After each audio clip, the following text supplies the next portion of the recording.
Qatar demande à une intervention internationale pour composer les personnes touchées par le blocus. Dans le cadre de l'hémorragie interne de l'économie qatarienne, à la suite de ces pratiques malveillantes et inflammatoires à l'égard des pays arabes, tels que le soutien du terrorisme et le financement et l'ingérence de la matière interne, aussi la propagation des rumeurs et d'autres. Le régime qatari a commencé à promouvoir et à exiger une intervention internationale. C'est pour composer les personnes touchées par le Conseil national pour le droit de l'homme. Mohammed bin Abdelrahman el-Thani, le fils du premier ministre et secrétaire des affaires étrangères du Qatar, a déclaré que son pays a été témoin d'importants développements de le domaine législatif pour la promotion et de la protection des droits de l'homme. Les dernières années a été témoin de l'accession du Qatar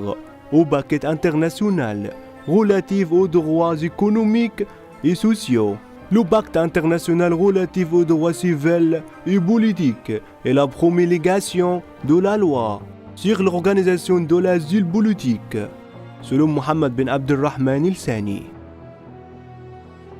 Qatar a également promulgué la loi sur la résidence permanente des expatriés. Alors la loi a été modifiée sur la réglementation de l'entrée, de la sortie et le séjour des expatriés, y compris la séparation des personnes autorisées à quitter et la promulgation des lois pour établir le fonds de soutien et d'assurance des travailleurs expatriés, ainsi que le Conseil des ministres a rendu une décision de former le comité de règlement des différends. Malgré les circonstances exceptionnelles qui connaît Mumbai en raison des blocus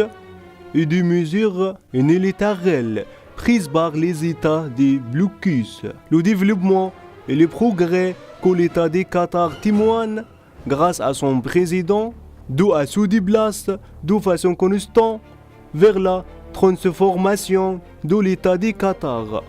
en un pays capable de parvenir à un développement durable pour son peuple, généralisation après l'autre, vision nationale du Qatar en 2030, dans ses différentes dimensions, selon Mohammed bin Abdelrahman el-Thani, le ministre des Affaires étrangères du Qatar, en ajoutant que son pays a continué à croire de la nécessité de parvenir à une solution globale à la crise du Golfe, sur la base du respect de la souveraineté de l'État, de l'indépendance politique et de la non-ingérence dans ses affaires intérieures, a-t-il déclaré.